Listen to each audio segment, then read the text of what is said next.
నమస్తే, welcome to HM24. Rayapalli D గ్రామ కాంగ్రెస్ అభ్యర్థి సంజీవరెడ్డి మాట్లాడారు. గ్రామ ప్రజలు మీ అమూల్యమైన ఓటు మరియు మీ యొక్క ఆశీస్సులతో గ్రామ అభివృద్ధి చేస్తానన్నారు.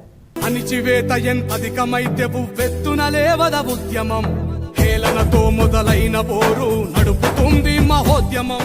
మీ పేరు? G Sanjeevareddy sir. గ్రామం రాయపల్లి పట్టి దిగువ, జైరాబాద్ మండల్. ఎన్ని ఓట్లు ఉంటాయి సార్ ఇక్కడ? 1296 ఓట్లు. సో అంటే ఇక్కడ మీరు ఫస్ట్ టైం పోటీ చేస్తున్నారా, గతంలో కూడా పోటీ చేశారు? లేదు సార్, ఫస్ట్ టైం. అంటే క్రియాశీలకంగా ఏమైనా కాంగ్రెస్లో కార్యకర్తలాగా ఏమైనా ఉన్నారా, ఒక పొజిషన్ ఏమైనా? సార్ నేను అయితే నాకు ఫస్ట్ ఏంది సార్ అంటే యూత్ కాంగ్రెస్ ప్రెసిడెంట్ ఇచ్చి ఎప్పుడంటే 2006లో.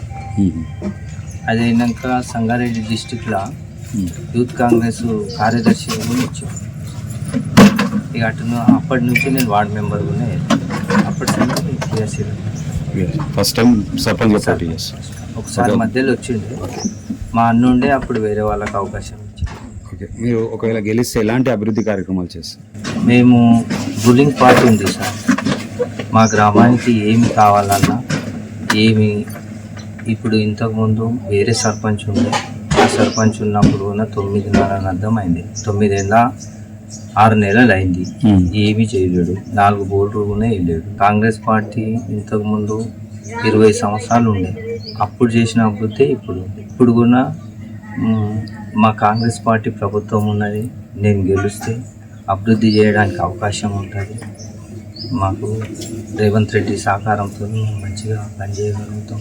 ఇప్పుడు ఇక్కడ బీఆర్ఎస్ పార్టీ అధికారంలో ఉంది, ఎమ్మెల్యేగా. దాదాపుగా మీ ప్రత్యర్థులు అదే చెప్తుండొచ్చు కదా, ఎమ్మెల్యే గారు ఉన్నారు కాబట్టి ఇక్కడ స్థానికంగా కూడా సర్పంచ్ మనోళ్ళు ఉంటే అభివృద్ధి పనులు ఇంకా ఎక్కువ చేసుకోవచ్చు, ఫండ్స్ ఎక్కువ తీసుకురావచ్చు అనేది జనరల్గా చెప్తుంటారు. సో మీరు వాళ్ళకి ఏం చెప్తారు? సార్ వాళ్ళకు చెప్పేది ఏంటి సార్, వాళ్ళకి తెలియక అంటుండొచ్చు. సెంటర్ ఫండే ఇంట్లో 80% ఉంటుంది, స్టేట్ ఫండ్ 20%. స్టేట్ ఫండ్ మా ప్రభుత్వం ఉన్నది కాబట్టి మేము వాళ్ళు యూజ్ చేసుకుంటాం. సెంట్రల్ ఫండ్ ఆయన ఉండని నేను ఉండని డైరెక్ట్ సర్పంచ్ అకౌంట్లకే వస్తుంది. ఇంకా వాళ్ళకు ఎమ్మెల్యే ఫండ్ ఏమొస్తుంది? ఏమన్నా మా ప్రభుత్వం వాళ్ళకు ఒక ఫండ్ ఏమన్నా 3 కోట్ల 2 కోట్ల ఇస్తే సంవత్సరానికి ఒక 5 లక్షలు 4 లక్షలు ఇవ్వగలుగుతారు. అంత కొద్ది అయితే వేరేది ఏం చేయలేదు కదా. వాళ్ళు చేసే పని ఏమి, ఇయర్లీ 5 లక్షల పని చేస్తారు కానీ వేరే పని అయితే చేయరు కదా. అది కూడా ఈ మా కాన్స్టిట్యున్సీకి 3 కోట్లు ఇస్తే ఒక్క ఊరికి 4 లక్షల ఫండ్ వస్తుంది. 4 లక్షల ఒక రోడ్ ఇచ్చిందంటే 3,40,000 అనేది మెటీరియల్ వస్తుంది. 60,000 అయితే జిఎస్టీ పోతుంది. ఇంకేం పని అయితే సార్. అదే ప్రభుత్వం ఉన్న వాళ్ళకి వేసినాం అనుకో, ఎమ్మెల్యే కానీ అది మినిస్టర్ దగ్గర కానీ లోకల్ ఎవరైనా లీడర్ స్ట్రాంగ్ ఉన్న వాళ్ళ దగ్గర కానీ వాళ్ళ దగ్గరికి పోయినామంటే మా ఊరికి ఇది కావాలంటే కూడా ఒక 20-30 లక్షలు తెచ్చుకునేదన్నా మాకు స్తోమతనాన్ని ఉన్నది కదా. సో ఇక్కడ ఉన్న గ్రామస్తులకు మీరు ఏం మెసేజ్ ఇవ్వాలనుకుంటున్నారు? నేను మెసేజ్ ఏం లేదు సార్. ఇంతకుముందు నేను ఏమీ లేకుంటే పార్టీ ప్రెసిడెంట్గా ఉండి కూడా నేషనల్ హైవేకి వెళ్ళి మొన్న వర్షాకాలంలో పోవడానికి రావడానికి దారి కూడా ఆఫ్ చేసిన రోజులు ఉన్నాయి.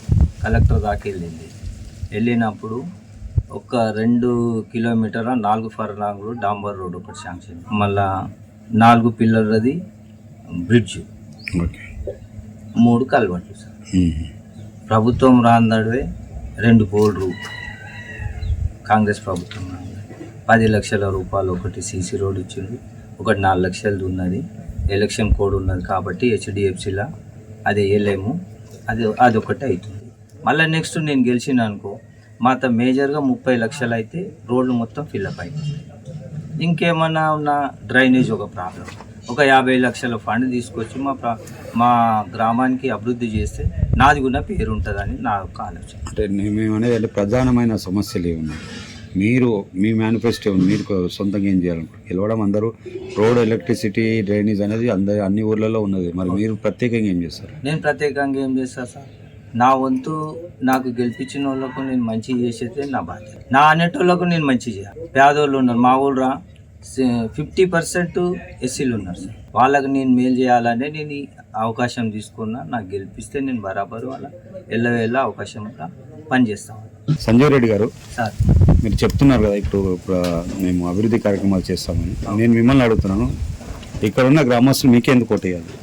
నాకెందుకు ఓటేయాలంటే సార్, నేను ఏ దాంట్లో ఎలక్ట్ కాకముందు కూడా నా దగ్గరికి ఏ వ్యక్తి వచ్చినా హాస్పిటల్ పోతున్నా అంటే కూడా నా వంతు నేను కృషి చేసి వాళ్ళ దగ్గరికి పోయి నేను నా జేబులో అమౌంట్ తీసుకొని వాళ్ళ జేబులో పెట్టి వాళ్ళకు చూసిన చెరిసగం రాత్రికి ఫోన్ చేస్తే కూడా వాళ్ళ దగ్గరికి వచ్చిన.